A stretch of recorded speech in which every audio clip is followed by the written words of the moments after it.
සුබ දවසක්. සෞඛ්‍ය අමාත්‍යාංශයේ සෞඛ්‍ය ප්‍රවර්ධන කාර්යාංශයේ අද දින මෙම ප්‍රවෘත්ති සාකච්ඡාවට පැමිණි ඔබ සැමව සාදරයෙන් පිළිගන්නවා. මේ අවස්ථාවේදී අපිව සජීව විකාශය කරන ආයතනත් පිළිගන්නවා. ඔබ දන්නවා අපි මෙම සාකච්ඡාවේදී කොවිඩ් රෝගය හා සම්බන්ධ නොයෙකුත් තත්ත්වයන් සහ කරුණු කාරණා ගැන පිළිබඳව සාකච්ඡා කරනවා. ඒ හා සමගම මේ දිනවල සෞඛ්‍ය අංශයෙන් වැදගත් හැඟෙන කොවිඩ් රෝගයට අමතරව ඩෙන්ගු රෝගය පිළිබඳවත් කතා කරන්නට බලාපොරොත්තු වෙනවා.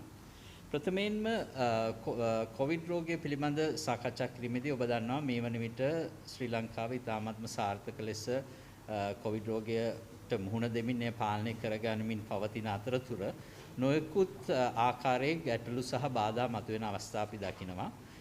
අලුතෙන්ම වාර්තා වූ ප්‍රභේදය වන ඔමික්‍රෝන් ප්‍රභේදය එවැනි එක් අවස්ථාවක්.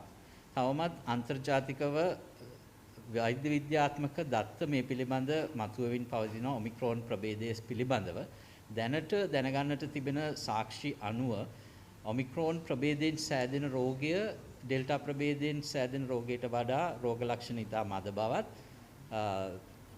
දරුණුතාවය සහ සංකුලතා අඩු බවත් තමා දැනගන්නට ලැබෙන්න තියෙන්නේ.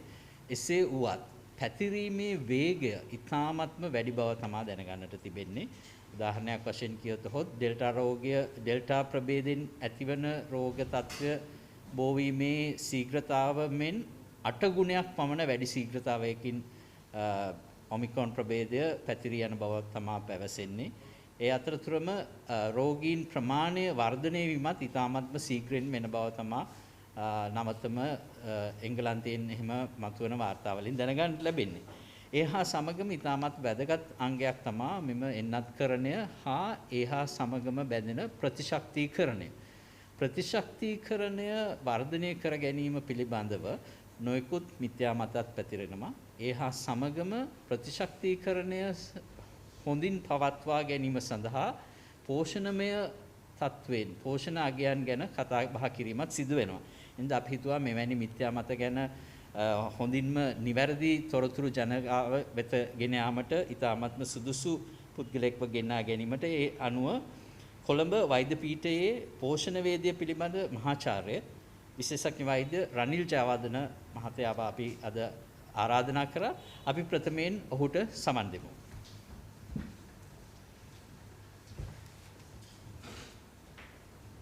බොහොම ස්තුතියි සුබ දර්ශනක් ඔබ සැමටම. මුලින්ම මම කියන්න තියෙන්නේ අපි කොවිඩ් කියන්නේ වෛරස් ආසාදනයක්. එතකොට මේ වෛරස් ආසාදන වලට අපි දන්නේ හැම වෛරස් ආසාදනයකටම තියෙන බෙහෙත් ප්‍රමාණය නැත්නම් අපිට තියෙන ඖෂධ හරිම අඩුයි, නැත්නම් ගොඩක් වෙලාට ඖෂධ නැහැ. විශේෂයෙන් අලුතෙන් ආපු මේ වගේ රෝගයකට ඖෂධ නැහැ. ඒතර මේ වගේ අවස්ථාවක අපි දැකලා තියෙන්නේ අර කල දුටු කල වලිහ ගන්නවා කියන වගේ සමහර අය මේක අවස්ථාවාදී වෙලා මේකෙන් ප්‍රයෝජන ගන්න එක. මොකද මේකට හරි උත්තරයක් නැති හින්දා. දැන් සමහර ලෙඩ රෝගවලට උත්තර තියෙනවා. අපි කාට හරි හાર્ට් එකේ බ්ලොක් එකක් අතුරත් ඒක බයිපාස් කරනවා කියලා උත්තරේ තියෙනවානේ. මේ වගේ අවස්ථාවල උත්තරයක් නැති හින්දා එක දේවල් කියන්න පුළුවන්. හැබැයි මුලින්ම කියන්න තියෙන්නේ ඉස්සර වෛද්‍යතුමා කිව්වා වගේ වැදගත්ම දේ තමයි ප්‍රතිශක්තිකරණය. ඒකෙන් එන්නත්කරණය. ඒකෙන් අපි ප්‍රතිශක්තිය වැඩි කරගන්න පුළුවන්. අපි සාමාන්‍ය පුද්ගලයෙක්. සාමාන්‍ය පුද්ගලයේ ප්‍රතිශක්තිය තියෙන ප්‍රශස්ත මට්ටමට වඩා ඉහළට ගන්න විදිහක් නැහැ. අපි සාමාන්‍ය පුද්ගලෙක් ලෙඩ රෝගයක් නැත්තම් එයා ඉදිනදා වැඩ කටයුතු කරගෙන ඉන්නවා නම් එයා නිරෝගී සම්පන්න ජීවිතයක් ගත කරනවා නම් ඒක ප්‍රතිශක්තිය ප්‍රශස්ත මට්ටමේ තියෙනවා. ඒක වැඩි කරන අවස්ථාවක් නැහැ. හැබැයි මේ ප්‍රශස්ත මට්ටමේ තියාගන්න අපි කරන්න යුතු කටයුතු කීපයක් තියෙනවා. ඒක මටත් සමානයි, අපි ඔක්කොටම සමානයි. ඒක විශේෂ පුද්ගලයෙකු දෙයක් නෙමෙයි. පළවෙනි දේ තමයි අපි කරන්න අවශ්‍ය දේ සමතුලිත ආහාර වේලා ගැනීම. මම මොනවාද මේක කියලා දීර්ඝව කියන්නම්. ඊළඟට අපි නිසි ප්‍රමාණය ව්‍යායාම කරන්න ඕනේ. අනවශ්‍ය විදිහට ගොඩාක් කරන එකක් නෙමෙයි කතා කරන්නේ. නිසි ප්‍රමාණය ව්‍යායාම කරන්න ඕනේ. කවුරු හරි කොච්චරද කියලා ඇහුවොත් මට කියන්න පුළුවන් විනාඩි 30ක් පැයක් ඇතුළත ප්‍රමාණයක් සති දවස් 5ක් කිරීම හොඳටම ප්‍රමාණවත්. අපි පැය 3-4 වල කරොත් අපේ ප්‍රතිශක්තිය අඩු වෙන්නත් පුළුවන්. ඒ වගේ ප්‍රමාණයක් අවශ්‍ය නැහැ. ඒ වගේම තමයි හොඳ නිින්දක් ලැබීම. මේක අපි දකින්නේ සමහර අයගේ දැන් මේ දවස්වල තියෙන අර මොබයිල් ෆෝන් එකත් ගොඩක් වෙලා ගත කරන නිසා නිින්දක් අවශ්‍යතාවය තිබ්බත් ඒගොල්ලන් ගන්න නැහැ. සෑම එක්කෙනාම තමගේ ප්‍රතිශක්තිය තියාගන්න මේ මූලික කරුණු වෙන පැය 6ක් 8ක් අතර නිින්දක් ලබා ගැනීම අවශ්‍යයි. දරුවන්ට පවා මේ ගොඩාක් වැදගත් ප්‍රතිශක්තිය ලබා ගැනීමට. ඊළඟට හොඳ මානසික සෞඛ්‍යයක්. අපි කවුරුත් දන්නවා අපිට හිතට අප්සෙට් වගේ නම් අපිට ලෙඩ හැදෙන අවදානම් වැඩි කියලා. ඒතර මෙතනදිත් අපි ලෝක වෙන හැම දෙයක්ම ඇඟට ගන්න නැතුව තමන් හොඳ මානසික සෞඛ්‍යයක් තත්ත්වයක් තියාගෙන ගොඩාක් වැදගත්. අන්තිමට තමයි අර කවුරුත් කියන හොඳ පුරුදු අපි ගත කරන්න අවශ්‍යයි. මෙහිදී දුම්බීම අතිශය නරකයි මේ රෝගයේදී. මොකද මේක පෙනහළු සම්බන්ධව අපි දන්නේ ශ්වසන මාර්ගයේ සම්බන්ධ ලෙඩකින්ද අනිවාර්යයෙන්ම නවත්තන්න අවශ්‍යයි. ඒ වගේ මත්පැන් පානීය අනිත් ඔක්කොම අපි කියන්නේ නරක පුරුදු වගේ දේවල් මේකත් එක්ක නවත්තන්න. මෙහෙම හොඳ පුරුදු ගත කරන කෙනෙක් සමතුලිත ආහාර වේල, හොඳ නිින්ද, අවශ්‍ය ක්‍රියාකාරකම්, ශරීර මානසික සෞඛ්‍ය නරක පුරුදු කෙනෙක්ගේ ප්‍රතිශක්තිය ප්‍රශස්ත මට්ටමේ තියෙනවා. ඒක ඊට වඩා වැඩි වෙන්නේ නැහැ. ඒ තමයි මුලින්ම කියන්නේ මේ වගේ කෙනෙක් වෙන කිසිම දෙයක් ගත්තා කියලා එයාට වටිනාකමක් නැහැ. ඒක සරල වචනෙන් කිව්වොත් මුදල් නාස්ති කිරීමක් පමණයි. එතකොට කවුරු හරි දෙයක් හිතයි කොහොමද මේ අපි සමතුලිත ආහාරය මොනවද තියෙන්න ඕන කියලා. පළවෙනි එක තමයි ශක්තිය කියන එක. අපිට ඇඟේ සෛල හදන්න, අපිට ජීවත් වෙන්න, අපේ ක්‍රියාකාරකම් කරන්න අපිට ශක්තිය අවශ්‍යයි. ශක්තිය නැතුව කවදාවත් ඒක ශක්තිය කියන්නේ මේ එනර්ජි කියන එක අපිට කෑම වලින් තමයි ලැබෙන්නේ. ඉතින් මේ කෑම වලින් ගන්න ශක්ති ප්‍රමාණය අපි අඩුවෙන් ගත්තොත් අපි මන්ද පෝෂණ තත්ත්වයක් නැත්නම් ශක්ති ප්‍රමාණය අපි කියන්නේ එනර්ජි ඩෙෆිසිට් අපිට ගන්න ශක්ති ප්‍රමාණය අඩු වුණොත් අපිට අනිවාර්යයෙන්ම ප්‍රතිශක්තිය අඩුවීමක් එනවා. ඒතර මෙතෙදි කරන මූලික දේවල් තමයි අපි ලංකාවේ කියන්නේ ප්‍රධාන ආහාර වේල් 3 ගන්න, අතරමැද අතුරු ආහාර 2ක් 3ක් ගන්න. නැත්නම් ස්නැකින් කියලා කියන එක. ඒ වගේම හුඟක් අය මේ දවස්වල මීල් ස්කිප් කරනවා. එක හේතු විඳ සමහර අය බර අඩු කරන වෙන්න පුළුවන්, සමහර අය වෙන හේතු විඳ වෙන්න පුළුවන්, පරක්කු වල හැරෙන්න හින්දා වෙන්න පුළුවන්, උදේ ආහාර වල නොකයින්න පුළුවන්. මේවා අතිශය නරක පුරුදු. ඒතකොට කිසිම වෙලාවක මීල් ස්කිප් කරන්නේ නැත්නම් ප්‍රධාන ආහාර වල මාගාරින්න සුදුසු නැහැ. ඊළඟ තමයි අපි දකින ඒ වගේම ලොකු ආහාර වල එකතු කරලා ගන්නවා. අර කිව්වා වගේම අමතක කරලා එක ලොකු ආහාර වල ගන්නවා. මේ වගේ අවස්ථාවල පවා මේකේ ප්‍රතිශක්තිය අපිට අඩු වෙන්න පුළුවන්. මොකද ඒකත් එක්ක අපි සීනි මට්ටම වැඩි වීමයි ඒ විද්‍යාත්මක ගොඩක් කියන්න පුළුවන් ඇයි කියලා එක. ඒකත් අපි සරලව කිව්වොත් නවත්තන්න අවශ්‍යයි. මේක තමයි ශක්තිය සම්බන්ධය. ඒතකොට හරි සරල දේවල් කරන් තියෙන්නේ. ප්‍රධාන ආහාර වේල් 3 ගත්තා. අතරමැද කෙටි ආහාර 2ක් 3ක් ගන්නවා. මේ කෙටි ආහාර වලටත් අපි නිරෝගී දේවල් ගන්න කියන්නේ ඔය පළතුරක් නැත්නම් කිරි ආහාරයක්. ඒවට එපා කියන දේවල් තමයි අර පැණි රස කෑම නැත්නම් අපි කියන්නේ සාමාන්‍යයෙන් ෆ්‍රයි කරපුවා නැත්නම් තෙලින් බැදපුවා වගේ කෑම එපා කියලා කියන්නේ. ඊළඟ දේ තමයි ප්‍රෝටීන. අපි ඔය සෛල හැදෙන හැම වෙලේම ප්‍රෝටීන අත්‍යවශ්‍යයි. ප්‍රෝටීන උණ්ණතාවය තියෙනවා නම් දැන් මගේ පස්සේ ළමා රෝග විශේෂඥයෙක් පාව කතා කරනවා. ළමයිගේ ප්‍රෝටීන උණ්ණතාවයක් තියෙනවා නම් ඒගොල්ලන්ගේ මන්ද පෝෂක තත්ත්වයක් වෙන ප්‍රතිශක්තිය අඩු වෙනවා. ඒක කවුරුත් දන්න දෙයක් ලෝකේ. ඒත් මේ ප්‍රෝටීන එන්නේ කොහෙන්ද අපිට? අර විශේෂයෙන් සත් ආහාර වල. ඒ කියන්නේ මස්, මාළු, බිත්තර වගේ දේවල් ප්‍රධාන වෙන්නේ. අපි ලංකාවේ තියෙන්නේ බෞද්ධ සහ Hindu සම්බන්ධ මත නිසා අපි ගොඩක් වෙලාවට මේ සත් ආහාර ගැනීම නරකක් කියලා හිතනවා. විශේෂයෙන් අපි ඉස්සර කාලේ තිබ්බ සමහර වෛරස් රෝගවලදී සත් ආහාර නවත්තනවා මේ කිලි කියලා. ඒක ඇත්තටම නරක පුරුද්දක්. ඒක එහෙම කරන්න හොඳ නැහැ. ඇත්තටම කවුරු හරි සත් ආහාර ගන්නවා නම් කියන්නේ මාළු වෙන්න පුළුවන්, කදෝල වෙන්න පුළුවන්, බිත්තර වෙන්න පුළුවන්. ඒගොල්ලන් ආහාර වේල් 3ටම ගන්න පුළුවන් නම් වඩා හොඳයි. අඩුම ගානේ ආහාර වේල් 2කටවත් ගන්න අවශ්‍යයි. ඒ වගේ කවුරු හරි එහෙම සත් ආහාර ගන්න නැත්නම් ඒත් කමක් නැහැ. එයා සෝයා හරි ඔය පරිප්පු කඩල වගේ දේවල් ගන්න. ඒතර ඒ ප්‍රෝටීන් ප්‍රමාණය හම්බුනවා. මේක අතිශය වැදගත් අපේ ප්‍රතිශක්තිය තියාගන්න. ඊළඟ දේ තමයි පිෂ්ඨය සහිත ආහාර. ඇත්තටම මේක නම් ලංකාවේ අඩුවක් නැහැ. ඇත්තටම කියන්න තියෙන්නේ වැඩියෙන් කනවා. ඒත් අපි ගොඩාක් පිෂ්ඨය සහිත ආහාර විශේෂයෙන් අර නියුඩ් අයින් කරපු හාල් වර්ග නැත්නම් අනිත් පිටි වර්ග ලොකු ප්‍රමාණයක් ගැනීමෙන් ඇත්තටම අවාසියක් තමයි වෙන්න පුළුවන්. ඔයගොල්ලෝ දැන් කවුරුත් දන්නවා කොවිඩ් හැදෙන්නේ කාටද වැඩිපුරත් කියලා.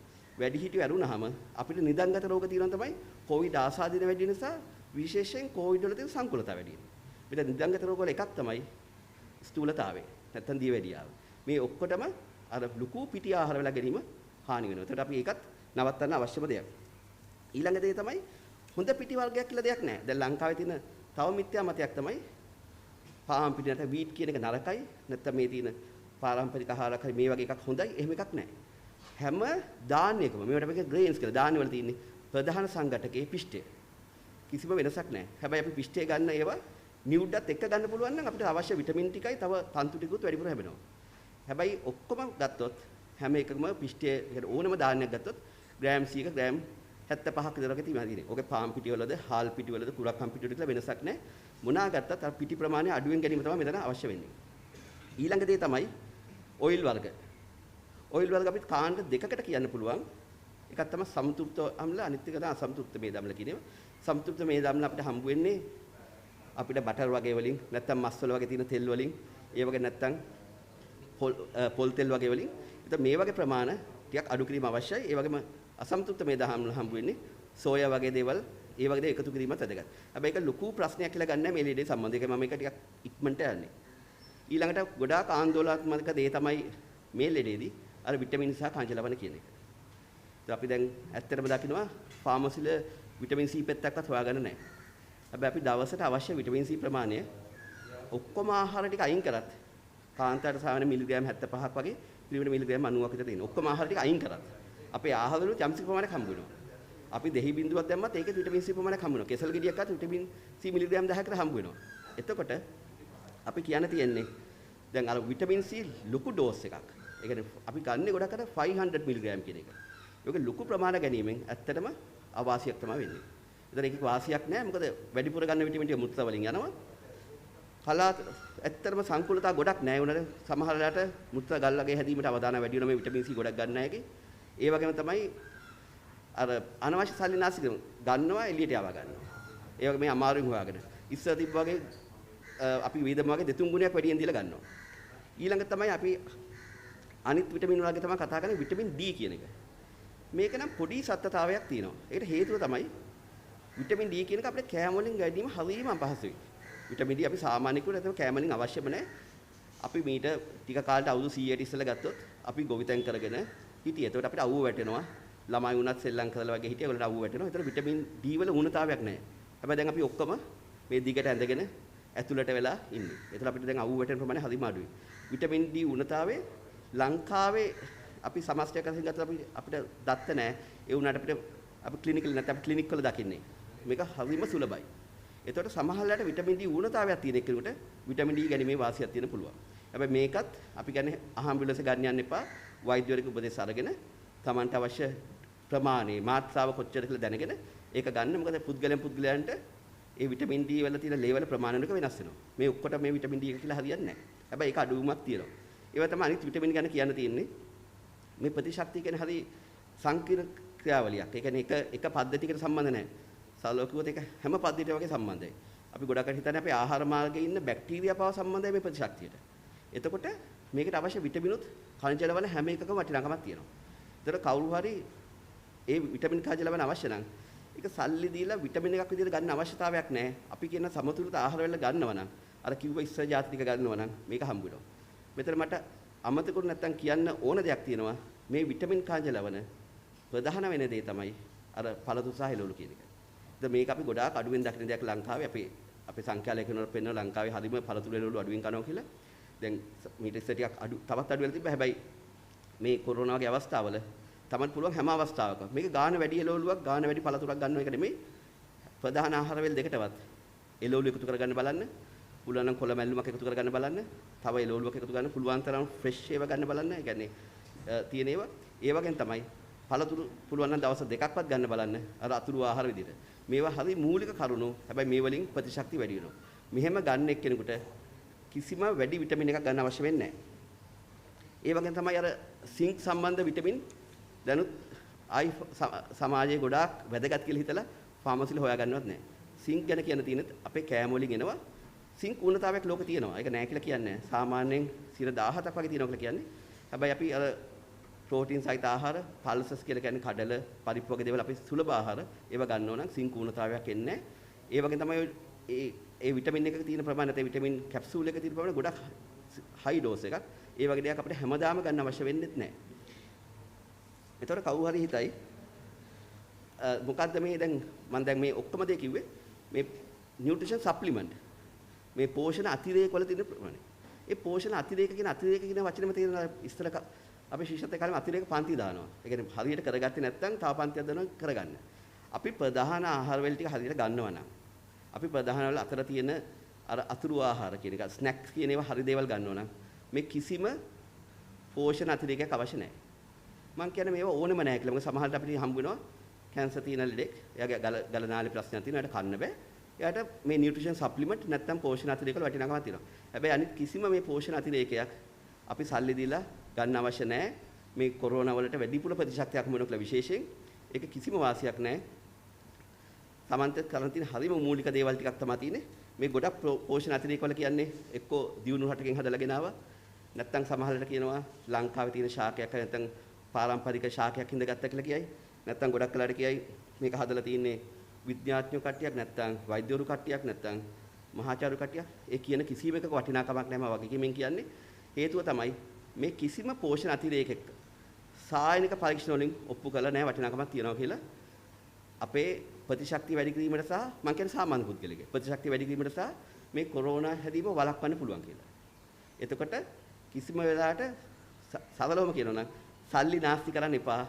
මේ කැප්සූල් එකකට නැත්නම් සිරප් එකකට නැත්නම් මොන හරි පැණියකට නැත්නම් මොන හරි පිටි වර්ගයකට සල්ලි නාස්ති කරන්න එපා. ඒ සල්ලි වලින් අර කිව්ව මූලික කරුණු ටික කරන්න.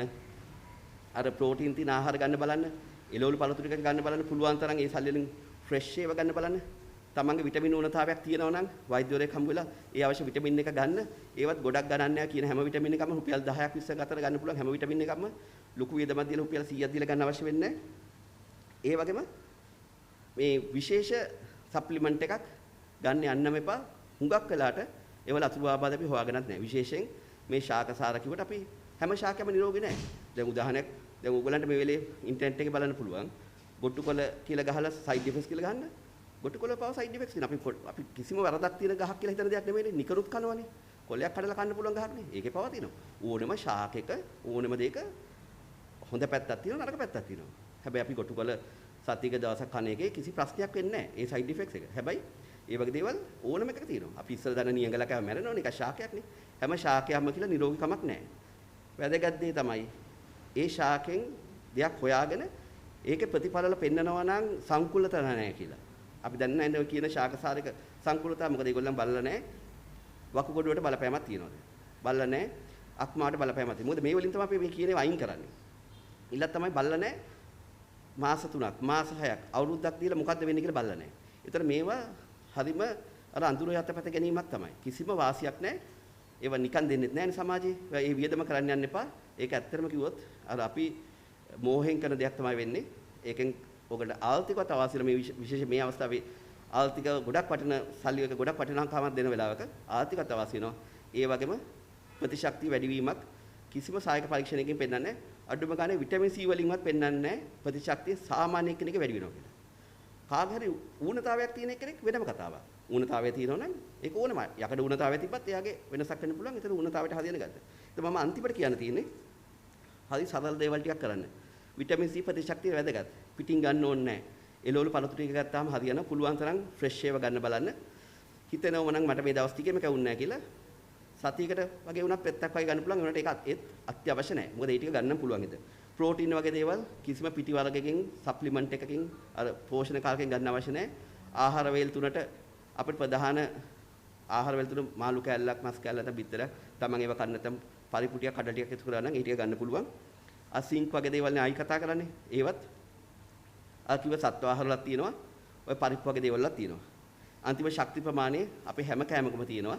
ඒතර මීල් ස්කිප් කරන්නේ නැතුව නැත්නම් අමතක කරන්නේ නැතුව ලොකු ආහාර එකපාර ගන්න නැතුව දවස පුරා ආහාර ටික බෙදලා ගත්තා නම් අපිට තියෙන ප්‍රශස්ත ප්‍රතිශක්තිය ගන්න පුළුවන්. අපිට ඊට වඩා කාටවත් ගන්න බෑ. මේක ගන්නව නම් දැන් අලුතෙන් එන ප්‍රභේද වලින් පාව වැලකී සිටින්න පුළුවන්. අලුතෙන් ප්‍රභේදයකට කියලා විශේෂ බෙහෙතක් නැහැ, ප්‍රතිශක්තිය වළක්වන එකක් නැහැ. ඒ ඔක්කොම සාරම කිව්වොත් බොරුවක්. ඒවට වියදම් කිරීමවත් මම කිසිම වෙලාවක අනුමත කරන්නේ නැහැ.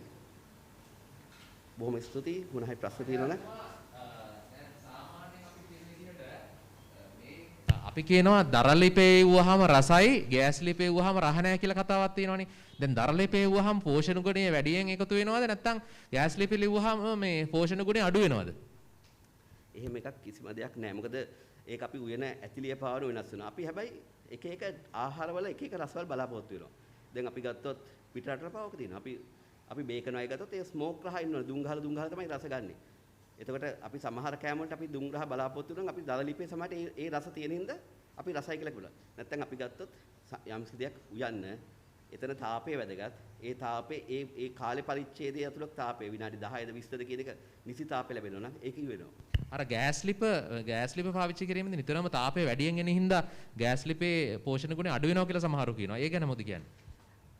ඒක ගොඩක් වැදගත් ප්‍රශ්නයක්. මොකද සමහර පෝෂණ සංඝටක අපි රත් කිරීම නැති වෙන්න පුළුවන්. හැබැයි හරිය කීපයයි.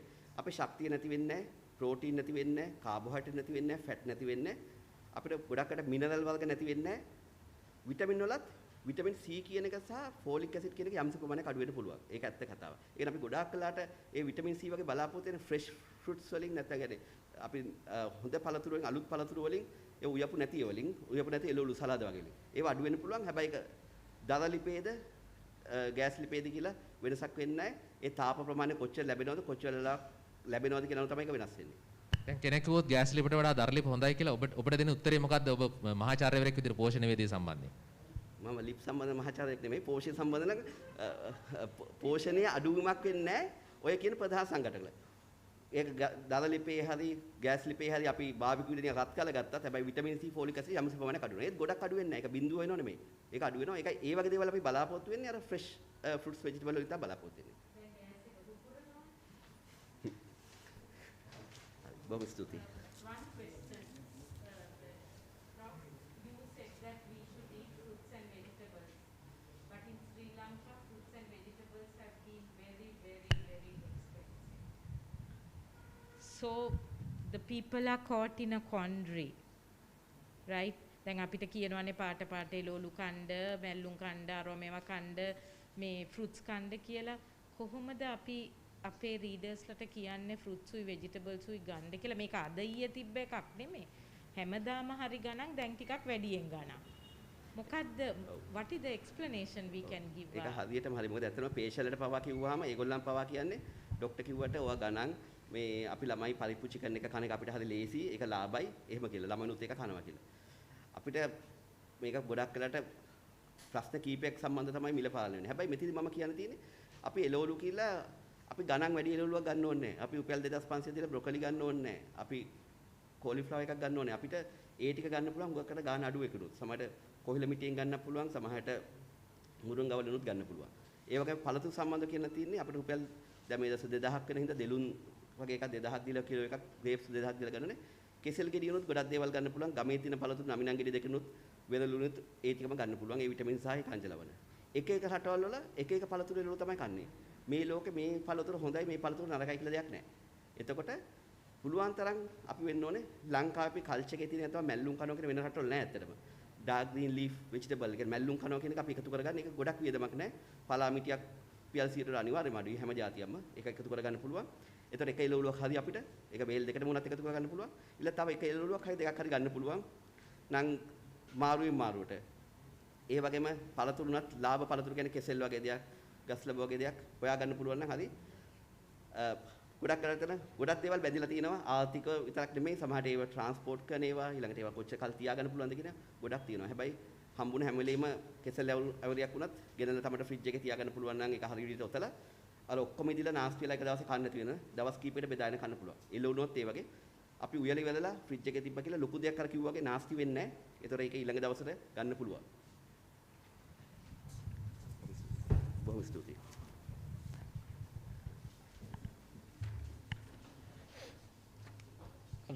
කොළඹ වෛද්‍ය පීඨයේ පෝෂණ වේදේ පිළිබඳ මහාචාර්ය රනිල් ජයවර්ධන මහත්මයා ඔබට බොහොමත්ම ස්තුතියි.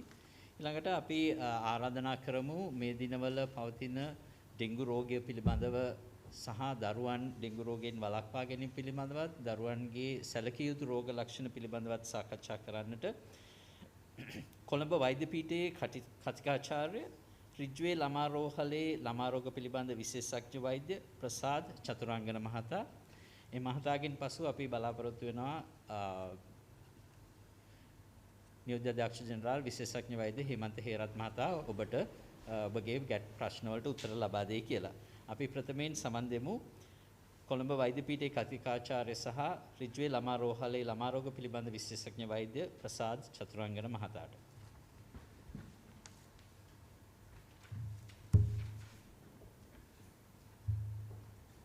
බොහොම ස්තුතියි අයිබෝවන්.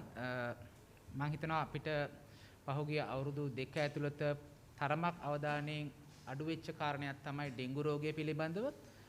ඉතින් අපි පහුගිය අවුරුදු 2 පුරාම විශේෂයෙන්ම සැලකිලිමත් වුණේ COVID-19 රෝගය පිළිබඳව. ඒක ලොකු කුඩා හැමෝම අතරේ පැතිර ගිය නිසා අපිට පොඩ්ඩක් ඩෙන්ගු සම්බන්ධ අවධානය අඩු වුණා. නමුත් පහුගිය මාස 2 ඇතුළත යලිත් ඩෙන්ගු හිස ඔසවන පාටක් පේනවා. ඉතින් ඇත්තම කතා කරොත් අපි ළමා රෝග සම්බන්ධව කතා කරොත් COVID-19 වලට වඩා බරපතල තත්ත්වයක් තමයි ඩෙන්ගු රෝගය. ඉතින් අපි පොඩ්ඩක් කතා කරලා බලමු ඩෙන්ගු රෝගය අඳුරගන්නේ කොහොමද කියලා. අපි දශක දෙක තුනක් තිස්සේ ඩෙන්ගු රෝගයෙන් බැට කෑවා වුණත් තවමත් සමාජයේ ඩෙන්ගු කලින් අඳුරගන්න නොමැති තත්ත්වයක් තියෙනවා. ඉතින් සාමාන්‍යයෙන් උණ කියන එක සෑම ඩෙන්ගු රෝගයකට තියෙනවා. උණට අමතරව හිසේ කැක්කුම, ඇඟපත රුදාව, හන්දි අමාරුව, බඩේ කැක්කුම වගේ විවිධාකාරයෙන් ඩෙන්ගු පැමිණෙන්න පුළුවනි. ප්‍රශ්නේ තමයි සමහර වෙලාවට ඩෙන්ගු වලට අමතරව වෙන රෝගයක් තියෙන්නත් පුළුවන්. ඉතින් ඒක අපි නිතර දකිනවා. උදාහරණයක් වශයෙන් මේ දිනවල අපි දකිනවා COVID-19 එක්කම සමගාමීව එකම රෝගියාට ඩෙන්ගු තිබෙන්නත් පුළුවනි. ඉතින් අම්මලා තාත්තලා දැනගන්න ඕන එක කාරණයක් තමයි උණ තියෙනවා නම් හේතුව කුමක් වුණත් ඒ කියන්නේ මොන රෝග ලක්ෂණයක් තිබ්බත් ඒක බඩේ අමාරුව වගේ තියෙන්න පුළුවනි. එහෙම නැත්නම් වමනය වගේ තියෙන්න පුළුවනි. කැස්ස හිම්බිරිස්සා වගේ තියෙන්න පුළුවනි. ඉතින් මොන රෝග ලක්ෂණයක් තිබ්බත් උණ තියෙනවා නම් ඒ හැම විටම ඩෙන්ගු තිබෙනවා යයි සලකන එකේ වැදගත්කමක් තියෙනවා. ඉතින් අපි සාමාන්‍ය අනුමත කරන්නේ උණ පැය 24කට වඩා තියෙනවා නම් අනිවාර්යයෙන්ම රුධිර පරීක්ෂණ කරගත යුතුයි. ඉතින් දැන් තියෙන පහසුකම් යටතේ ඉතා පහසුවෙන් ඩෙන්ගු රෝගය අඳුර ගන්න පුළුවනි. අපි පළවෙනි පැය 24න් පස්සේ රුධිර පරීක්ෂණයකින් සම්පූර්ණ රුධිර පරීක්ෂාව එහෙම නැත්නම් ෆුල් බ්ලඩ් කවුන්ට් කියන ටෙස්ට් එකෙන් සහ dengue antigen dengue NS1 antigen කියන එකෙන් පහසුවෙන් ඩෙන්ගු රෝගය අඳුර ගන්න පුළුවන් ඉතා ඉක්මනින්ම. ඉතින් ඒක අතිශයින් වැදගත්. ඒ කියන්නේ අපි ඉක්මනට අඳුරගත්තොත් ඉක්මනට වෛද්‍ය ප්‍රතිකාර ලබා ගන්න පුළුවන්. එතකොට ඩෙන්ගු වලින් තියෙන සංකූලතා ලේසියෙන්ම වළක්ව ගන්න පුළුවන්. අපේ අත්දැකීම තමයි ගොඩාක් වෙලාවට බොහෝ විට ඩෙන්ගු වලින් ප්‍රශ්න ඇති වෙන්නේ වෛද්‍යවරුන් රෝහලකට ගෙන යාම පරක්කු වීමෙන්. ඉතින් ඒක නිසා ඉතා ඉක්මනට ලෙඩ අඳුරගත්තොත් ඒ වෙනුවෙන් අපිට ප්‍රතිකාර කරන්න පුළුවන්. ඒ තමයි පළවෙනි දේ. ඉතින් මේ ටෙස්ට් කිරීම ડોක්ටර් කිව්වත් නැතත් අම්මලා තාත්තලා දැනගන්න ඕන ඩෙන්ගු සුලභව තියෙන නිසා විශේෂයෙන් මේ කාලේ වර්ෂාවත් සමග අනිවාර්යයෙන්ම උණ පැය 24කට වඩා තියෙනවා නම් ඒ පරීක්ෂාවන් කරගත යුතුයි. ඒත් එක්කම තමයි අපි කොහොමද රෝගය තියෙන ළමයි බලාගන්නේ. හැම විටම ඩෙන්ගු තියෙනවයි කියලා රෝහලේ ඇතුළත් කිරීම හෝ රෝහලක ළමයා බලා ගන්න ඕනේ. අපි ඇත්තටම ඩෙන්ගු රෝගීන්ගෙන් වැඩි හරියක් ගෙදර රැක බලා ගන්න පුළුවන් කිසි ප්‍රශ්නයක් වෙන්නේ නැතුව වෛද්‍ය උපදේශන යටතේ. ඉතින් ඒ අතරතුරේ කරන්න පුළුවන් දේවල් තමයි විශේෂයෙන්ම ළමයට දියර ಜಾති දෙන්න ඕන. ගොඩක් වෙලාට වෛද්‍යවරු කියනවා ළමයාගේ බර අනුව නියමිත දියර ප්‍රමාණයක් තියෙනවා. ඉතින් දියර කියලා අදහස් කරන්නේ නිකම්ම වතුර බොන එක නෙමෙයි. ලවණ තියෙන දියර ಜಾති. ඉතින් ලේසියෙන්ම ගෙදර හදා ගන්න පුළුවන් ලවණ තියෙන ද්‍රාවණ තියෙන උදාහරණයක් වශයෙන් සුප් වෙන්න පුළුවන්, කැඳ වෙන්න පුළුවන්, තැඹිලි වතුර සහ ඕනම දෙහි දොඩම් ඒ වගේ ඕන දෙයක් අතරම පාවිච්චි කරන්න පුළුවන්. සහ පහසුවෙන්ම හොයා ගන්න පුළුවන් තමයි ජීවනි ඉතා හොඳ ලවණ තියෙන එකක් ඉතාම ලාභදායි. ඉතින් වෛද්‍යවරයෙක්ගෙන් ඇහුවොත් කියයි ඒ නියමිත බර ප්‍රමාණය අනුව පැයකට කොච්චර ප්‍රමාණයක් දෙන්න ඕනද කියලා. ඉතින් සාමාන්‍යයෙන් ඩෙන්ගු තියෙනකොට අපි තද රතු පාට කළු පාට දේවල් දෙන්නේ නැහැ. ඒකට හේතුව තමයි වමන ගියොත් අපිට හොයාගන්න බෑ. ඒකේ ලේ තියෙනවද නැද්ද කියලා. මොකද සමහරලාට ඩෙන්ගු වල රුධිර පට්ටි කාඩු වුණාම වමනයත් සමග ලේ යන්න පුළුවන්. ඉතින් හදිස්සියවත් අපි රතු පාට පැහැති කෑමක් දීලා තිබ්බොත් ඒක වමන ගියොත් අපි දන්නේ නැහැ ලේද නැද්ද කියලා. ඊළඟට අනිවාර්යයෙන්ම ළමයා බලා ගන්නකොට දැන් ළමයින්ගේ හැටි තමයි ළමයින්ගේ උණ අඩු වෙච්ච ගමන් දඟලන්න කරන්න ගන්නවා. ඉතින් සාමාන්‍ය ඩෙන්ගු රෝගය හැදිච්ච ළමයෙක් යම්කිසි විදිහකට මම කියන්නේ ඇඳේම ඉන්න ඕනේ කියලා. නමුත් යම්කිසි විදිහට ශාරීරික ක්‍රියාකාරීත්වය ටිකක් අඩුවෙන් තියා ගන්න ඕන ගොඩාක් සෙල්ලම් කරලා දඟලන්නේ නැතුව. ඒ වගේම උණ කොහොමද පාලනය කරගන්නේ? දැන් අපි ළමයින්ට උණ පාලනය කරගන්න දෙන්නේ එකම එක බෙහෙතයි ඒ පැරසිටමෝල් කියන එක. පැරසිටමෝල් නිසි මාත්‍රාවෙන් ගත යුතුයි. ඉතින් ඔබගේ වෛද්‍යවරයාගෙන් ඇසුවොත් එහෙම නැත්නම් ඕනම කෙනෙක් ඕනම කියන ඖෂධ වේදිකෙන් අහුවොත් නියමිත මාත්‍රාව දැනගන්න පුළුවනි. ඉතින් ඒ නියමිත මාත්‍රාවට වඩා වැඩියෙන් ගැනීම හෝ නියමිත වාර ගණන සාමාන්‍යයෙන් අපි පැරසිටමෝල් දෙන්නේ උපරිම පැය 6කට සැරයක් පමණයි. ඉතින් පැය 6කට වඩා වැඩි ගත්තොත් ඒක උනත් බලපාන්න පුළුවන් විශේෂයෙන්ම ළමයාගේ අක්මාවට. ඒක නිසා පැරසිටමෝල් උනත් ඒක සාමාන්‍යයෙන් ආරක්ෂා සහිත බෙහෙතක්. නමුත් අධි මාත්‍රාව ගැනීම හෝ වැඩි වාර ගණන ගැනීමෙන් එයත් හානි වෙන්න පුළුවන්. ඊළඟට සමහර වෙළඳ පොලේ තියෙන සමහර බෙහෙත් තියෙනවා උණ ඉතා ඉක්මනට අඩු කරන්න පුළුවන් පැරසිටමෝල් නොවන. ඉතින් අම්මලා තාත්තලා දැනගන්න විශේෂම දේ තමයි ඒ පැරසිටමෝල් නොවන උණ අඩු කරන බෙහෙත් ಜಾති අපි කියනවා non steroidal anti inflammatory drugs කියලා හඳුන්වන කාණ්ඩයේ බෙහෙත්. ඒවා අතිශයම භයානකයි ළමයින්ට දෙන එක. ඒක නිසා අනිවාර්යයෙන්ම සමහරවිට අපි දකිනවා වෛද්‍යවරුන් පවා මේවා දෙන්න යොමු කළ සමහරලාට යොමු වෙනවා. ඒක නිසා දෙමාපියන් දැනගන්න ඕන මේ වගේ දේවල්, ඒ කියන්නේ පැරසිටමෝල් ඇරෙන්න උණ පාලනය කරන්න වෙන කිසිම බෙහෙතක් දෙන්න යන්න එපා. ඉතින් සමහරලාට අම්මලා තාත්තලා පොඩි ප්‍රශ්නයක් තියෙනවා. ඒ කියන්නේ අම්මලා තාත්තලා උණ වලට බයයි. ඩෙන්ගු රෝගය අපි දන්නවා අතිශයින්ම තදට උණ තියෙන්න පුළුවන්. ෆැරන්හයිට් 102 3 දක්වා යන්න පුළුවන්. ඉතින් ඒක මම පිළිගන්නවා දෙමාපියන්ට ඒක බලන් ඉන්න එක ටිකක් අපහසු වෙන්න පුළුවන්. නමුත් දැනගතු වැදගත් දේ තමයි උණ කියලා කියන්නේ රෝග ලක්ෂණයක් මිසක් රෝගය නෙමෙයි. ඉතින් අපි උණ පාලනය කරයි කියලා ඒකෙන් රෝගය විසඳෙන්නේ නැහැ. උණ පාලනය කරන්න විවිධ දේවල් දීලා ඒකෙන් වෙන්නේ ඇත්තටම තියෙන ප්‍රශ්නේ වැඩි කර ගැනීම. ඉතින් අනිවාර්යයෙන්ම උණ පාලනය කර ගැනීමට පැරසිටමෝල් පමණයි වෙන දෙයක් දෙන්න යන්න එපා. ඉතින් අපි සාමාන්‍යයෙන් කරන්නේ ඩෙන්ගු වල පළවෙනි පූර්ණ රුධිර පරීක්ෂාව එහෙම නැත්නම් ෆුල් බ්ලඩ් කවුන්ට් එකකින් පස්සේ අපි දිනපතා හෝ සමහරලාට දවසට දෙපාරක් විතර වගේ අපි ෆුල් බ්ලඩ් කවුන්ට් එහෙම නැත්නම් පූර්ණ රුධිර පරීක්ෂාව නැවත කරනවා. ඉතින් ඒකේ තියෙන සුදු රුධිරාණු මට්ටම අනුව රුධිර පට්ටිකා මට්ටම අනුව අපි තීරණය කරනවා කොයි අවස්ථාවේදී ළමයාව ඇඩ්මිට් කරගන්න කියලා.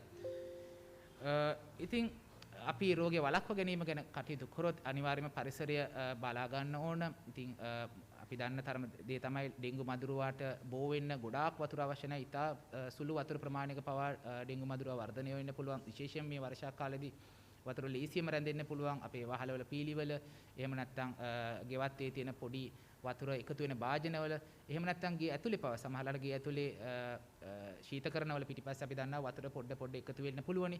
ඉතින් ඒ වගේ පොඩි තැනක පවා ඩෙන්ගු මදුරුවාට බිත්තර දාන්න පුළුවනි. ඒ වගේම ළමයින්ට විශේෂයෙන්ම සන්ධ්‍යා කාලයේ වගේ ඩෙන්ගු මදුරුවාගේ ක්‍රියාකාරීත්වය වැඩි. ඉතින් පුළුවන් නම් ළමයි එළියට පහළට යනවා නම් ළමයි අනිවාර්යයෙන්ම සෙල්ලම් කරන්න ඕනේ එළියට ගිහිල්ලා. ඉතින් ගේ ඇතුළෙම ඉන්න බෑ. නමුත් ගේ එළියට යනවා නම් සෙල්ලම් කරන්න යනවා නම් ටිකක් දිග අත් සහ කකුල් ආවරණය වෙන විදිහට දිග ඇඳුම් ඇඳොත් මදුරුවාගේ විදීම වළක්ව ගන්න පුළුවනි. අනිත් එක තමයි ඩෙන්ගු පාලනය කිරීම අපිට තනි වශයෙන් කරන්න අමාරුයි සාමූහික වගකීමක් වෙනවා. ඉතින් අපි වෛද්‍ය විද්‍යාත්මක දන්න දෙයක් තමයි ඩෙන්ගු පළවෙනි වතාවේ හැදුනට ලොකු අමාරුවක් වෙන්නේ නැහැ. දෙවෙනි පාර ඩෙන්ගු හැදෙනකොට තමයි ගොඩක් වෙලාවට සංකූලතා එන්නේ. ඉතින් අඩුම ගානේ අපි දිනපතා නොකලත් අඩු ගානේ පළවෙනි පාර ඩෙන්ගු හැදුනාම එදා ඉඳලා හරිය අපිට පරිස්සම් වෙන්න පුළුවන් වුණොත් දෙවෙනි පාර ඩෙන්ගු හැදෙන එක වළක්ව ගන්න පුළුවන්. ඒ වගේම අපි හිතමු අපි කවුරු හරි පවුලේ සමාජිකයෙකුට ඩෙන්ගු හැදුනොත් අඩුම ගානේ අහල පහලට හරි කියන්න පුළුවන් නම් මගේ ළමයට ඩෙන්ගු තියෙනවායි කියලා. මොකද ඩෙන්ගු මදුරුවා බෝ වෙන තැනින් Tamanට විතරක් නෙමෙයි කන්නේ හතර වටේ හැමතැනම ඩෙන්ගු මදුරුවා බෝ වෙන්න පුළුවනි. ඉතින් Taman ගැන විතරක් හිතන්නේ නැතුව Tamanගේ ළමයට හැදුනා නම් අඩු ගානේ අහල පහල කට්ටියටවත් කියන්න මගේ ළමයට ඩෙන්ගු හැදුනා කියලා ඔක්කොම එකතු වෙලා පරිසරය පිරිසිදුව පවත්වා ගන්න එකෙන් අපිට ඩෙන්ගු රෝගේ යම් ආකාරයකට මර්ධනය කරගන්න පුළුවනි. ඉතින් මම මේ අවස්ථාවේදී කතා කරන්න බලාපොරොත්තු වෙන එපමණයි.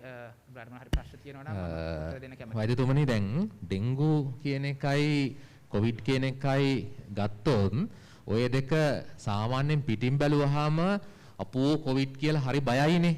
හැබැයි දැන් තියෙන තත්ත්වය අනුව ඩෙන්ගු ඊට වඩා භයානකයි නේද ළමයින් සම්බන්ධයෙන් බැලුවාම කොවිඩ් වලටත් වඩා. මොකක්ද ඒ ගැන අදහස? ඔබ ඉතා නිවැරදි. ඇත්තටම දැන් අපිට ඇත්තටම COVID-19 ආවේ ටිකක් ප්‍රමාද වෙලා වෙන රටවලට පස්සේ. ඉතින් අපි පිට රටවල විශේෂයෙන්ම අපිට කලින් එංගලන්තේ ඉතාලිය වගේ රටවල බොහෝ දුරට දරුණු විදිහට COVID-19 පැතිරුණා. නමුත් ඒවල පවා COVID-19 ළමයින්ට ලොකු බලපෑමක් කරේ නැහැ. ඒක තමයි ඇත්තටම බොහෝ බටහිර රටවල COVID තර්ජන යටතේ පවා පාසල් නියමිත ආකාරයට පැවැත්වුණා. අපි වසා තිබුණාට. ඉතින් ළමයින්ගේ පැත්තෙන් බැලුවොත් COVID-19 ළමයින්ට ලොකු බරපතල සංකූලතා ඇති කරන්නේ නැහැ.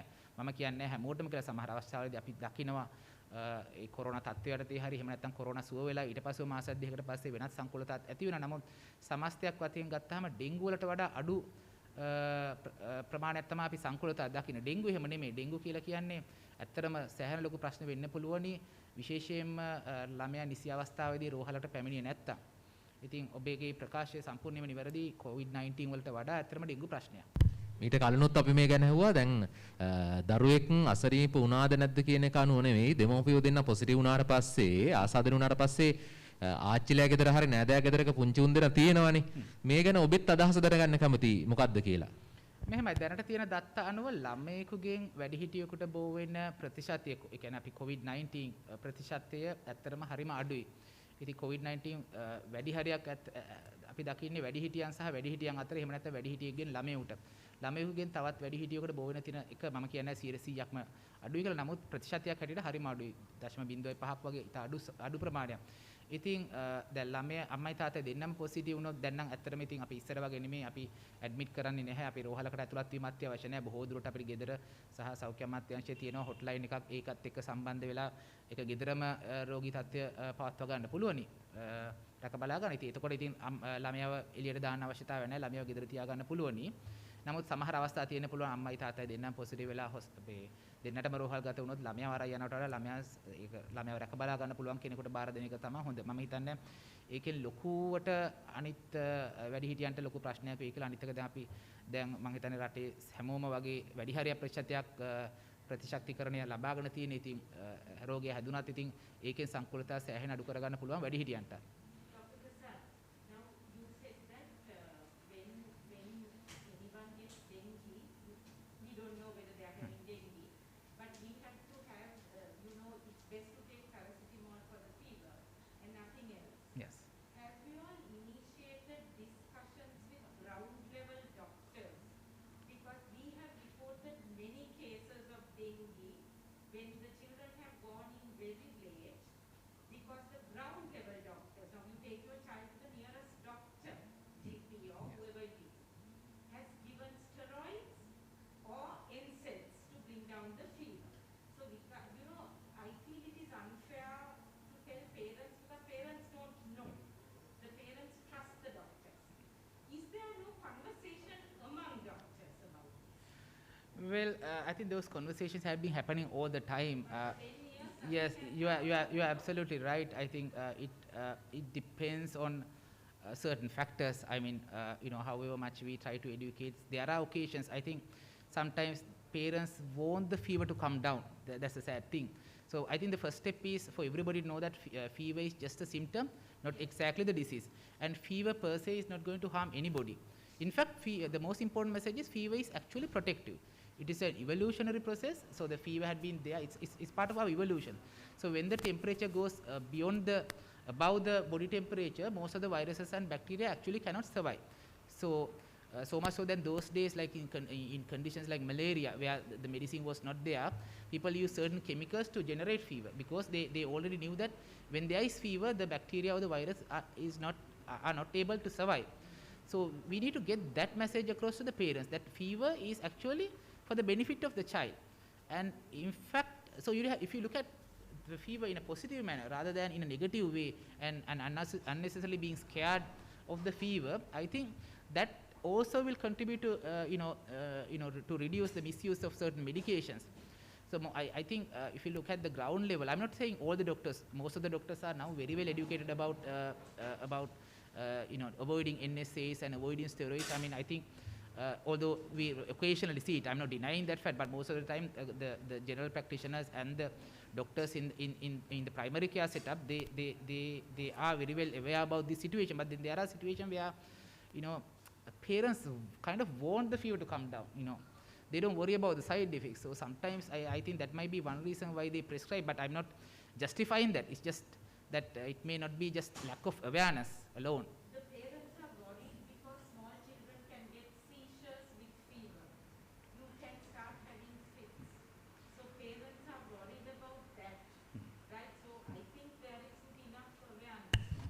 About febrile seizures, what we call unawalippua in Sinhala. කියන්නේ පොඩි ළමෙක්ට උණ හැදුනහම පේරන්ට්ස්ලා බයයි ළමයාට ෆිට්ස් හැදෙන්නේ හැදෙයි කියලා. From 0 to about 5 years Yes. you are terrified, right? Yes.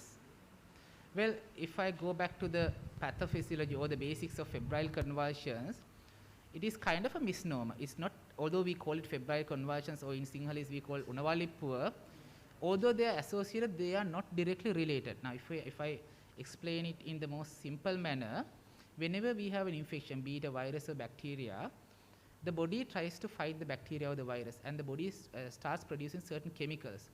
Some of these chemicals go and act on the thermoregulatory or the temperature regulatory area of the brain and cause fever. Some of these chemicals go to the area where it can generate seizures. Although they happen at the same time, it is not interrelated. That is why you will find, I mean, we see lots of children who are coming with febrile convulsion. Whatever the medicine that you give to control the fever, that will not be able to control the seizure. It will not prevent the seizure. So that is the basic thing that is happening. Although general public, of course, they kind of, because they happen at the same time, they think it is the fever that causes the convulsion. No, it is actually the same root cause causing both mechanisms. So just because you control the temperature, it doesn't mean that you can actually control the febrile convulsion. So that message also has to go to the general public. All right. Thank you so much. බොහොම ස්තුතියි.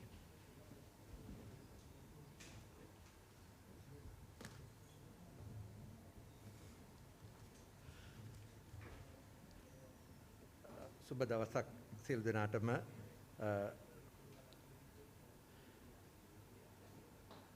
අද දෙසැම්බර් මාසයේ 17 වෙනිදා මේ වෙනකොට වාර්තා වෙලා තියෙන සමස්ත COVID-19 රෝගීන් සංඛ්‍යාව 5,77,484ක් වෙනවා. ඒ වගේම එයින් 5,46,498 දෙනෙක් සුවය ලබා තිබෙනවා. 14,698 දෙනෙක් මිය ගොස් තිබෙනවා. ඒ වගේම අද දින ඊයේ දිනේදී වාර්තා වුණු නව රෝගීන් සංඛ්‍යාව 758ක් වෙනවා. ඒ වගේම මේ මරණ 21ක් වාර්තා වෙලා තියෙනවා. ප්‍රතිකාර මධ්‍යස්ථානවල ඇඳන් 6953ක් රෝගීන් සඳහා භාවිතයට ගැනෙනවා. ඒ වගේම දැඩි සත්කාර අධි සත්කාර ඒකක ඇඳන් 72ක් මේ මොහොතේ භාවිතයට ගැනෙනවා. පහුගිය පැය 24 තුළ කරන ලද PCR පරීක්ෂණ සංඛ්‍යාව 7412ක් වෙනවා. ඒ වගේම මේ කාල සීමාව තුළ වාර්තා වෙලා තියෙන රැපිඩ් ඇන්ටිජන් පරීක්ෂණ සංඛ්‍යාව 4845ක් වෙනවා. එන්නත්කරණය ගැන අපි කතා කරනකොට ඊයේ දිනයේදී සයිනෝෆාම් පළමු මාත්‍රාව 789 දෙනෙකුට ලබා දීලා තියෙනවා. ලබා දුන් මුළු සංඛ්‍යාව 1,19,60,092ක් වෙනවා. ඒ වගේම මේ සයිනෝෆාම් දෙවන මාත්‍රාව 1,712 දෙනෙකුට ලබා දීලා තියෙනවා. ඒ අනුව ලබා දුන් මුළු සංඛ්‍යාව 1,09,72,235ක් වෙනවා. ඊයේ දිනේදී ෆයිසර් පළමු මාත්‍රාව 549 දෙනෙකුට ලබා දීලා තියෙනවා. ඒ අනුව ලබා දුන් මුළු සංඛ්‍යාව 15,60,655ක් වෙනවා. ෆයිසර් දෙවන මාත්‍රාව ඊයේ දිනේදී 4,69,819 දෙනෙකුට ලබා දෙනවා. ඊයේ දිනේදී 496 දෙනෙකුට ලබා දෙනවා. ලබා දුන් මුළු සංඛ්‍යාව 4,69,819ක් වෙනවා. ෆයිසර් තුන්වන මාත්‍රාව ඊයේ දිනේදී 1,85,888ක් ලබා දීලා තියෙනවා. ලබා දුන් මුළු සංඛ්‍යාව ඒ අනුව 20,58,791ක් වෙනවා.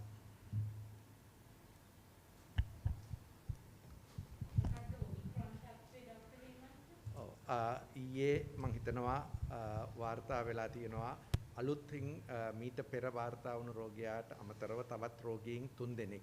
ඒ රෝගීන් 3 දෙනා පිළිබඳව ඊයේ අපිට ලැබුණේ රසායනාගාරයෙන් ලැබුණු වාර්තාව. ඒ වාර්තාව පදනම් කරගෙන වසංගත රෝග විද්‍යාංශය මගින් ඉදිරි ඊළඟ පරීක්ෂණ දැන් කරගෙන යනවා. ඒ වගේම පසුවිකරම් කටයුතුත් කරගෙන යනවා. මේ දක්වා අද මම මෙතෙන් පැමිණීමට පෙර වසංගත රෝග විද්‍යාංශයෙන් ලබා දුන්නු තොරතුරුත් එක්ක මේ මොහොතේ අප්ඩේට් කරලා තියෙන යාවත් කාලීන කරලා තියෙන තොරතුරු කිව්වොත් අපි පළමු රෝගියා අතෑරියොත් ඊළඟ තව රෝගියෙක් අර මුල් රෝගියාගේ සමීපතම ආසන්න ආශ්‍රිතයෙක් හැටියට හඳුනාගෙන තියෙනවා.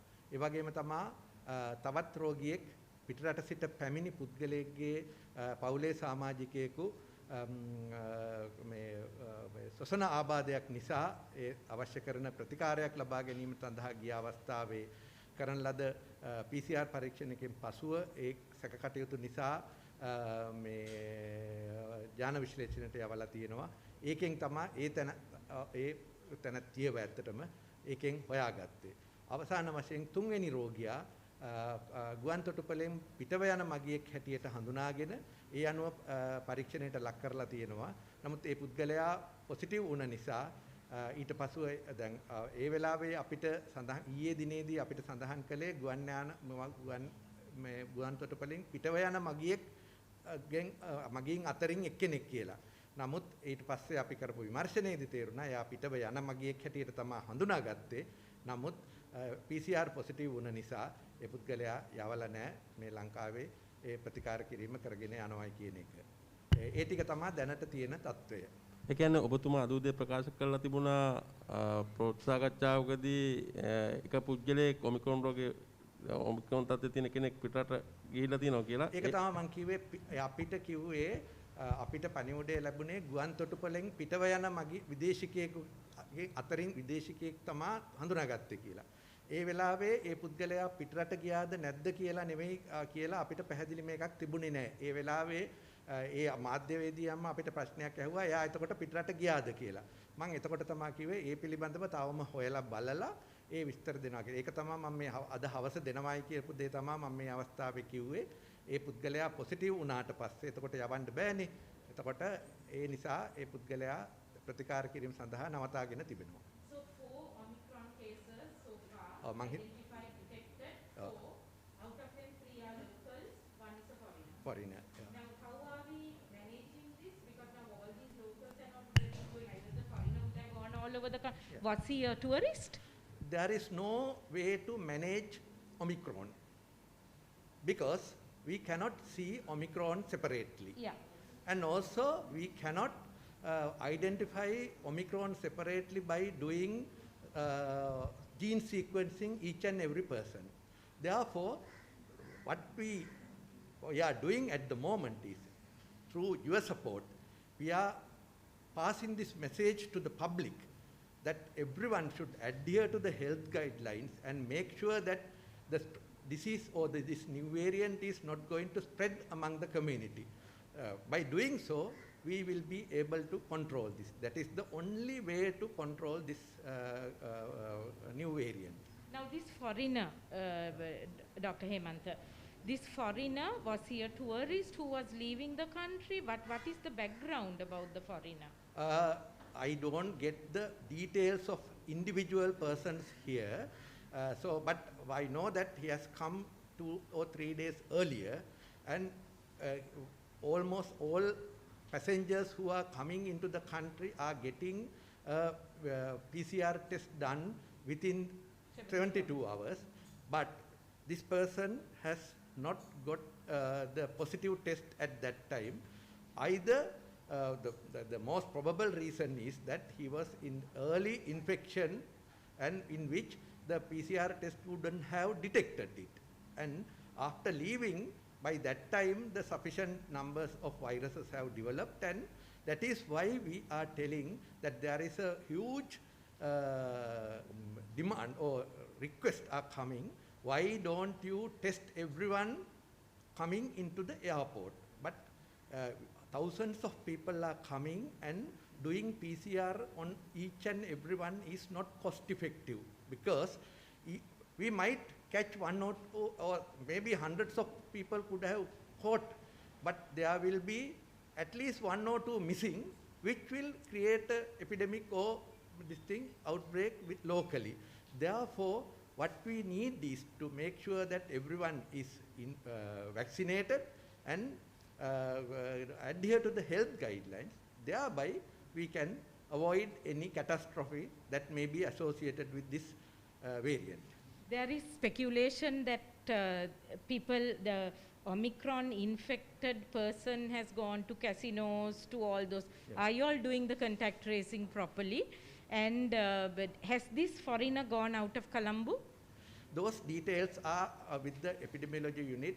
Individual information, I don't get into the Ministry of Health. If specific information is required, I will arrange with the epidemiology unit, because individual patients' details are usually, I don't get it, or I am not, Ministry is not interested in getting that, because those are personal details of a person. But if it is of public interest, definitely we are taking action. So therefore, now this person, if he has gone to the public places like casino, whatever places, that will be investigated by the MOH of that area, and the proper report will be sent to us, and we can give the pertinent data as and when it comes. එතකොට දැන් අර ඉස්සල්ලා ආපු නයිජීරියාවෙන් ආපු the lady who brought Omicron in, as far as we know, the first detected case in Sri Lanka, now she was taken into a center, no? Yeah. එතකොට how did her people get infected if she was kept in a center when she had Omicron? Come on. මේ පිළිබඳව තමයි ඒකයි කිව්වේ, මේ කාමරයක තිබ්බට මෙයාත් එක්ක හිටපු එයාගේ ස්වාමි පුරුෂයානේ. එතකොට එයාත් එක්ක එයාපෝට් එකේදී හෝ වෙන අවස්ථාවකදී මෙයාත් එක්ක සම්බන්ධතාවයන් පවත්වන්නට ඉඩ තිබුණානේ. ඒකේ කොයි ආකාරයකටද ඒ කියන දැන් මොකද දෙවෙනි පුද්ගලයා පොසිටිව් වලයි කියලා දැනගත්තේ ඊයේනේ. දැන් ඒ පිළිබඳවත් වැඩිදුර තොරතුරු අපි හොයලා තමන්නාසලට දැනුවත් කරන්නම්. නමුත් එයා පවුලේ සමාජිකයෙක් හැටියට අනිවාර්යයෙන්ම ළඟින් ආශ්‍රය වෙලා තියෙනවා. අපිට ප්‍රශ්නයක් වෙන්නේ ඈත කෙනෙකුත් මෙයාගෙන් බෝ වුණා නම් තමයි. එහෙම දෙයක්. ඊයේ කියන්නේ ડોક્ટર හේමන්ත ගොඩ කාලයක් පැනලානේ යාව අපි ඩිටෙක්ටර් එයා ආවේ 26 නේ. නෑ 24 නෑ එයාගේ පළවෙනියටම කරපු එකේ මේ ඇන්ටිජන් පරීක්ෂණ නෙගටිව් වුණා. ඊට පස්සේ තමයි පොසිටිව් වුණේ. RT-PCR එක පොසිටිව් වුණා. ඔව්. එතකොට ඒ වෙලාවේ අවශ්‍ය කරන පියවරවල් ඊළඟට අරගෙන තියෙනවා. දැන් මම කියන්නේ දැන් කාල පරිතරය බලන්නකෝ දැන්. ඉතින් ඊට පස්සේ එයා පොසිටිව් වුණාම තමා එයාගේ ජීන් සීක්වෙන්ස් වලට යවන්නේ. ඒකට කාලයක් ගත වෙනවනේ. ඔව් එනකොට එයා හිටියානේ කොවිඩ් සෙන්ටර් එකක. ඔව්. එතකොට මං කියන්නේ දැන් මේ මිනිස්යාගේ පොසිටිව් වුණේ දැන් නෙමෙයි පොසිටිව් වුණේ. පොසිටිව් වෙන්නේ හුඟක් කාලෙකින් ජීන් සීක්වෙන්ස් රිසර්ච් තමයි ඊයා. හරි. දැන් මේ ෆොරින කොහෙද අපි තියලා තියෙන්නේ ડોක්ටර් හේමන්ත? මම දන්නේ නැහැ. මම ඒක හෙව්වෙත් නැහැ. මොකද ඒක පුද්ගලිකව රෝගීන්ගේ ප්‍රශ්නයක් නිසා අපි මම ඒ ගැන හෙව්වේ නැහැ. මොකද ඒක අදාළ ප්‍රතිකාර මධ්‍යස්ථානයක ඉන්නවා ඇති. තියාගෙන ඉන්නවද නැත්නම් මේ මනුස්සයව ගෙදර ආවද? නෑ මම ඒ පිළිබඳව ඒ කියන්නේ අපිට නෑ ඒක තමයි ඒ පුද්ගලයාව අපේ තියෙන ගයිඩ්ලයින්ස් වලට අනුව මැනේජ් වෙනවයි කියන එක මම සහතික කරගත්තා. කොතනද කොහෙද කියලා මම හොයාගත්ත මම ඇත්තටම ඇහුවේවත් නැහැ. ඔව් හොයන්නේ නැහැ මම ඒකයි. නෑ හොයන්න අවශ්‍ය නැහැ. මොකද ඒක වසංගත රෝග විද්‍යාංශයේ රාජ්‍යභාරියක් නේ. නෑ මම නෙවෙයිනේ ඒකට අදාළ කණ්ඩායමක් ඉන්නවනේ පරීක්ෂණය කරන්න.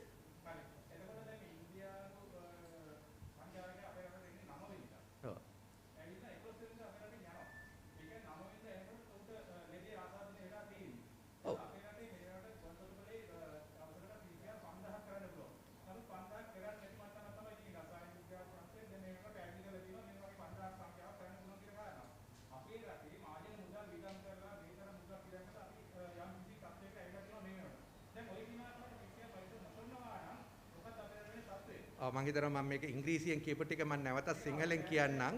ඔව් මේ රෝගය මේ පවත්වන ඒ කියන්නේ ආසාදිත පුද්ගලයෙක් ඒ කියන්නේ වෛරසය ශරීරගත වුණු පුද්ගලයෙකුගෙන් මේක සොයාගන්න මේ ලෝකයේ මේ දක්වා තියෙන කිසිම පරීක්ෂණයකින් 100% හොයන්න බෑ.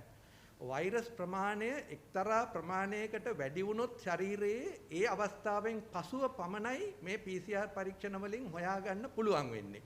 ඒ తত্ত্বය තුල ලෝකයේ කිසිම රටක මේ ගුවන් තොටුපළ වලින් ඇතුළු වෙන සියලුම පුද්ගලයන් PCR පරීක්ෂණ වලට භාජනය කරන්නේ නැහැ.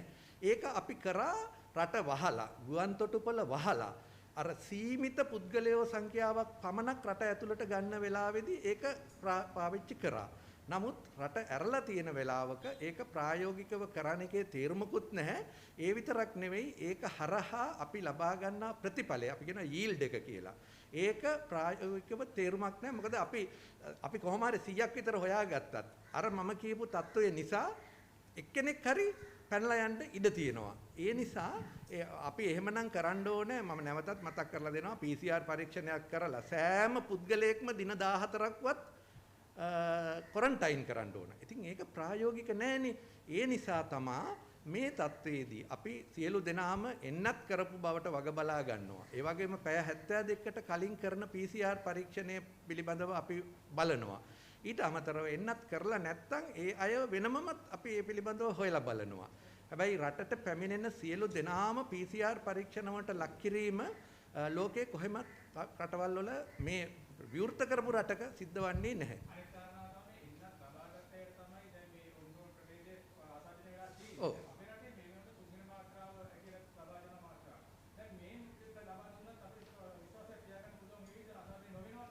නෑනේ අපි ඔබතුමාලට මගේ හිතේ මේ අවස්ථාවේ මම ඔබතුමාට පුද්ගලිකව මං හිතනවා කියලා තියෙනවා 7-8 වතාවක් එන්නතින් මොනම ආකාරයකින්වත් ආසාදනය වළක්වන්නේ නැහැ. අපි කරන්නේ එන්නතෙන් සංකූලතා ඇති වෙන එක අවම කරනවා.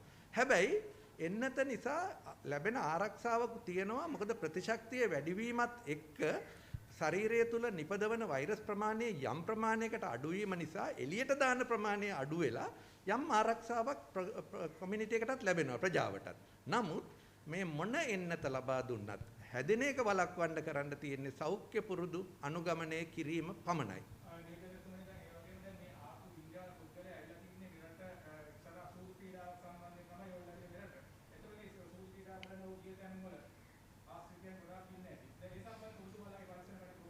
ඔව් ඒක කොළඹ නගර සභාව සහ අනිකුත් ඒ පුද්ගලයා ගිය තැන්වල සෞඛ්‍යවෛද්‍ය නිලධාරීන් විසින් සිදු කරනවා. කරලා ඒ පසු විපරම් කරන්න අවශ්‍ය කරන කටයුතු දිගටම කරගෙන යනවා.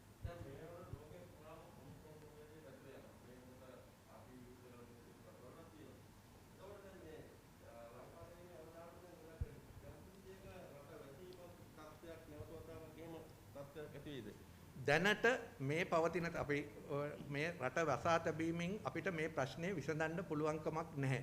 අපි හැමදාමත් කියන්නේ ජනතාවගෙනුත් ඉල්ලා සිටින්නේ රට වසීමට යන තත්වයට යන්නේ නැතුව අපි සෞඛ්‍ය පුරුදු අනුගමනය කරමින් අපිට අත්‍යවශ්‍යම වෙන සමාජික ආධ්‍යාත්මික ආර්ථික ක්‍රියාවලියන් වල යෙදෙමින් රට ඉස්සරහට යෑමට අවශ්‍ය කටයුතු කරන්න ඕන සියලු දෙනා එකතු වෙලා රට වැසෙන තැනට යන විදිහට අපි වගකීමෙන් තොරව හැසිරෙන්න එපා. අපි දැනට එවැනි තත්ත්වයක් ගැන හිතන්නවත් අවශ්‍ය නැහැ.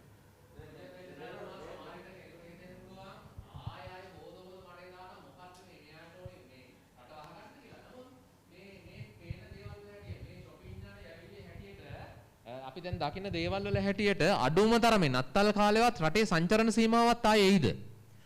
මට ඒ ගැන තීරණයක් ගන්න බෑ. ඒ පිළිබඳව අනාවැකියක්වත් මට කියන්න බෑ. මොකද ඒක රජය මගින් ගන්නා තීරණයක්. මට කියන්න තියෙන්නේ අපි වගකීමෙන් හැසිරෙමින් එවැනි තත්වයක් ඇති නොවන විදියට අපි කටයුතු කරමු. මොකද රට වසලා මේ ප්‍රශ්නේ විසඳන්න මම හිතන්නේ නෑ අපිට පුළුවන් වෙයි කියලා.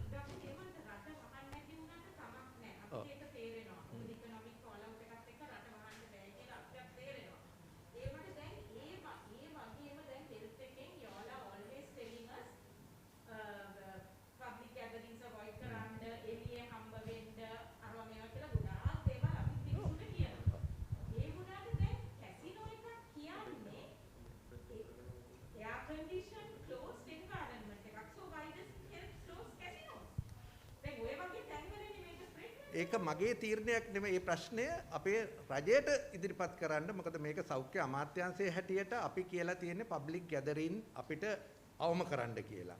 එතකොට අනිකුත් දේවල් ඒ විදිහටම අවම කරන්න කියලා තියෙනවා. අපි සෞඛ්‍ය අමාත්‍යාංශයේ හැටියට අපිට කියන්න තියෙන්නේ මේකේ අවදානම අපි ගණනය කරා. අපි අවදානය කැල්කියුලේට් කරලා අපි මේ අවදානය කළමනාකරන්න අවශ්‍ය කරන ඔප්ෂන්ස් ටික දෙනවා.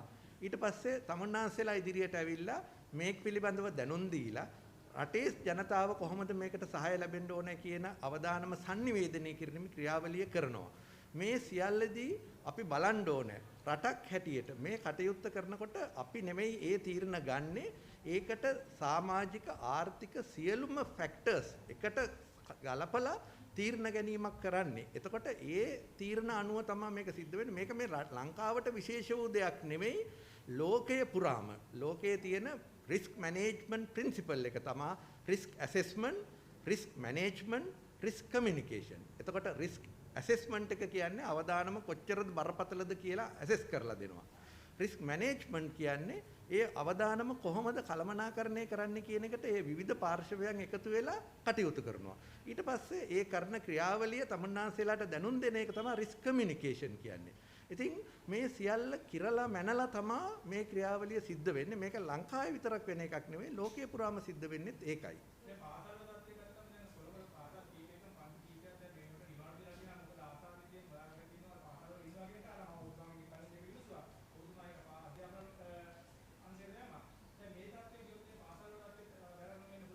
වැරෑරුම් වෙන්න පුළුවන් වෙන්නේ ඒක පාලනය කරගන්න බැරි වුණොත්. මේ දක්වා අපිට මිලියන මම දන්න තරමින් මිලියන 4ක් හෝ ඒ ආසන්න ප්‍රමාණයක් පාසල් දරුවෝ ලංකාවේ ඉන්නවා.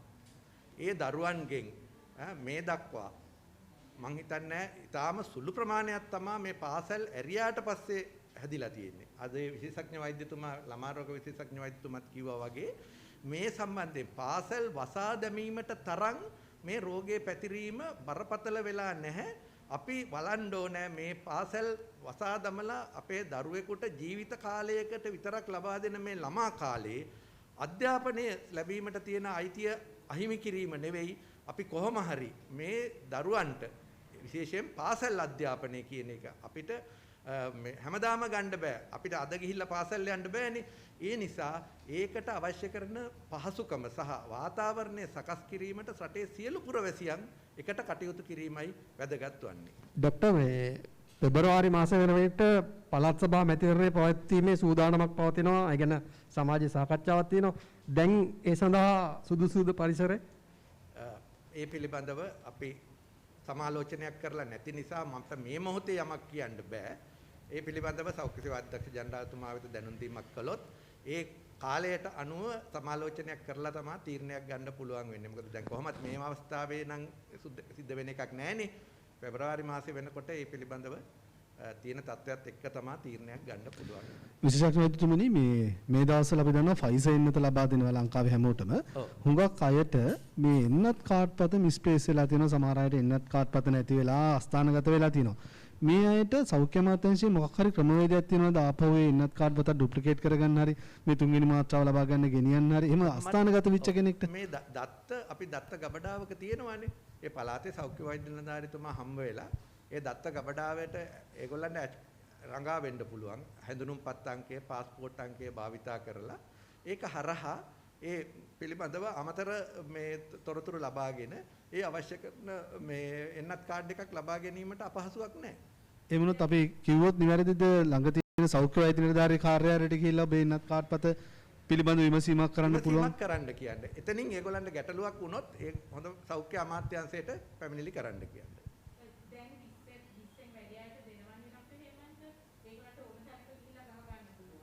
දැනට පුළුවන්. ඔව් පාසල් දරුවන්ට පාසල් මගින් කරන්නේ. වැඩි හිටියන්න. ඔව්. 20ට වැඩි සියලු දෙනාටම ඔව්.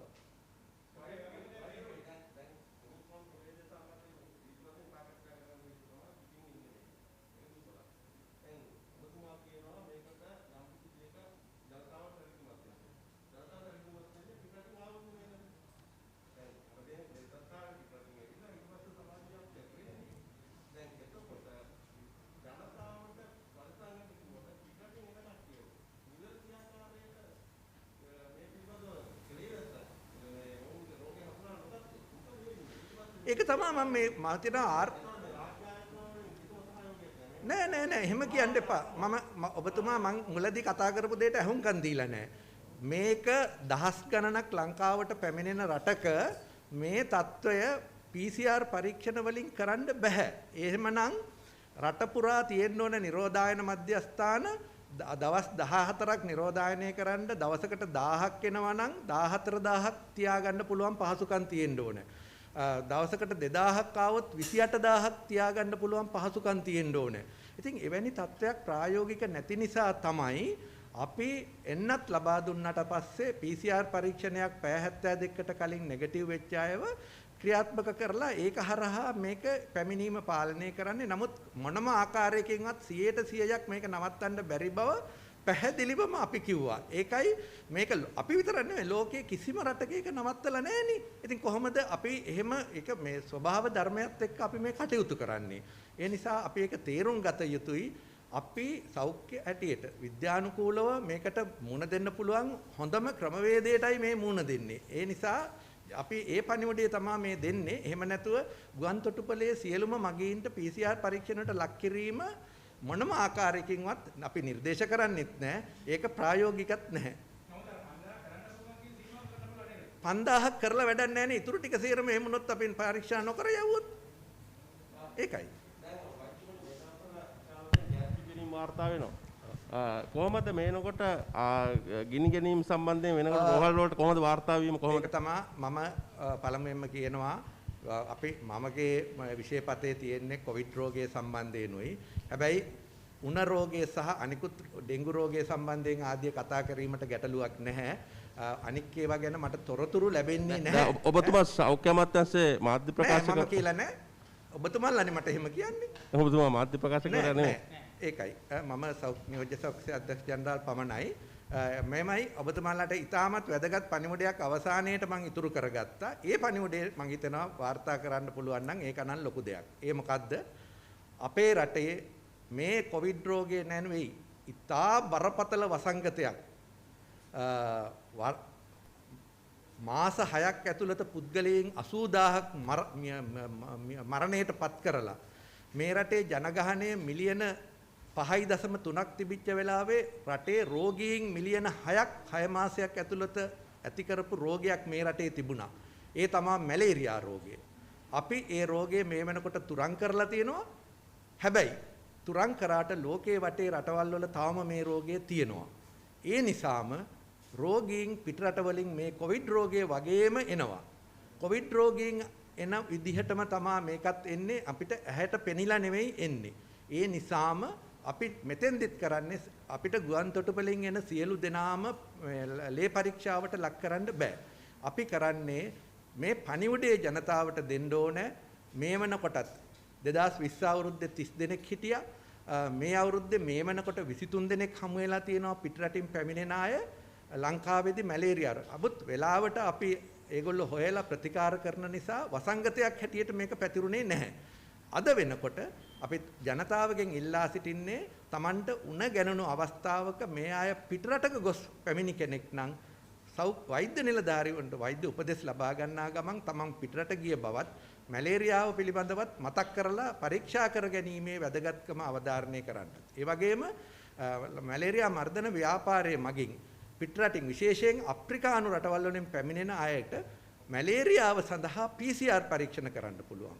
ඒ නිසා අප්‍රිකාවෙන් ළඟදී ලංකාවට පැමිණි අය ඉන්නවා නම් ඒ අයට මොකද මේ මෙතන ඉන්න විශේෂඥ වෛද්‍යවරු සාක්ෂි දෙයි මැලේරියාව සමහරට උණකින්ම නෙවෙයි ආරම්භ වෙන්නේ. ඒ නිසාම පළාතේ මේ ප්‍රාදේශීය මැලේරියා මර්ධන නිලධාරී හෝ මේ මැලේරියා මර්ධන ව්‍යාපාරයේ මූලස්ථානයේ කන්ටැක්ට් කරලා ලේබ් ටිකක් දෙන්න අපි PCR පරීක්ෂණයක් කරලා මැලේරියාද කියලා හොයලා දෙන්න පුළුවන්. ඒකට වියදමක් යන්නේ නැහැ. ඒ පණිවුඩයත් අපි මේ අවස්ථාවේ දීම වැදගත් වෙනවා.